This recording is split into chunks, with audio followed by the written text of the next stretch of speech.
उसने अपनी माँ को मारा नहीं था, मगर वो उसका कातिल ज़रूर था, और ये बात उसे खुद पता थी। रेहान एक आम लड़का था, न बहुत अमीर न बहुत गरीब। एक छोटी सी नौकरी, एक सपना कि एक दिन सब ठीक हो जाएगा, और घर में एक माँ। वो माँ जो सुबह उठ के सबसे पहले रेहान के लिए चाय बनाती थी। वो माँ जो रात को नींद ना आए तो रेहान के कमरे के बाहर आकर दरवाज़ा चूमती थी। वो माँ जिसके हाथ की रोटी की खुशबू रेहान को आज भी याद है।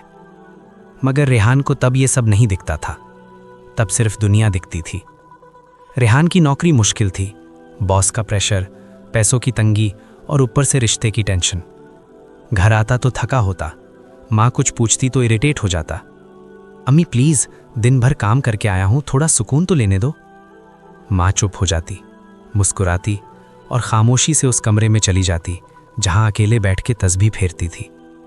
रेहान को तब पता नहीं था कि वो तस्बीह उसके लिए थी, हर दाना उसके नाम का। फिर वो दिन आया जिस दिन रेहान की ज़िंदगी में सबसे बड़ी खुशी आई। उसकी शादी पक्की हो गई। लड़की खूबसूरत थी, परिवार ठीक था, रेहान खुश था। मगर माँ ने एक बात कही, बेटा लड़की दूर शहर की है, तुम वहाँ चले जाओगे। अम्मी ये सब बाद में सोचते हैं, अभी खुश हो जाओ। माँ ने फिर कुछ नहीं कहा, बस मुस्कुराई और अंदर चली गई। उस रात रेहान ने माँ की आंखों में आंसू देखे, मगर उसने सोचा खुशी के आंसू हैं। सोचा नहीं या सोचना नहीं चाहा। शादी के बाद रेहान दूर शहर चला गया। नई जिंदगी, नया घर, नया रूटीन। माँ से कॉल होती थी कभी कभी। माँ पूछती, बेटा खाना खा लिया? रेहान कहता, हाँ अम्मी हाँ। माँ पूछती, नींद ठीक हो रही है? रेहान कहता, अम्मी बाद में बात करता हूँ, काम है, और कॉल कट हो जाती। माँ फ़ोन हाथ में पकड़े बैठी रहती, शायद रेहान वापस कॉल करे, मगर वो कॉल कभी नहीं आती थी। उस रात रेहान के फ़ोन की स्क्रीन जली, अम्मी कॉलिंग। रेहान उस वक्त अपनी बीवी के साथ बाहर था। उसने सोचा बाद में करता हूँ, कॉल डिक्लाइन की। माँ ने दोबारा कॉल की, रेहान ने फिर डिक्लाइन की। तीसरी बार जब कॉल आई, रेहान ने फ़ोन पॉकेट में डाल लिया। वो तीसरी कॉल माँ की आखिरी कॉल थी। उस रात माँ को दिल का दौरा पड़ा। अकेले कमरे में, कोई पास नहीं था, सिर्फ एक पुराना फ़ोन था जिसकी स्क्रीन पर रेहान का नाम था, और कोई जवाब नहीं आया। रेहान जब पहुंचा तब बहुत देर हो चुकी थी। उसने माँ का चेहरा देखा। कितना सुकून था उस चेहरे पर, जैसे कोई रोता रोता सो गया हो। रेहान वहाँ खड़ा रहा। रोने की भी ताकत नहीं थी, सिर्फ एक ही बात बार बार जहन में आती थी, मैंने कॉल नहीं की, मैंने डिक्लाइन किया था। माँ अकेली थी और मैंने डिक्लाइन किया था। महीने गुजर गए, मगर रेहान का दर्द गुजरा नहीं।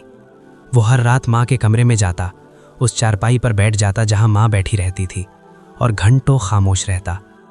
लोग कहते, रेहान ठीक हो जाओ, ये अल्लाह की मर्जी थी। मगर रेहान सोचता, अल्लाह की मर्जी, मगर कातिल तो मैं हूँ।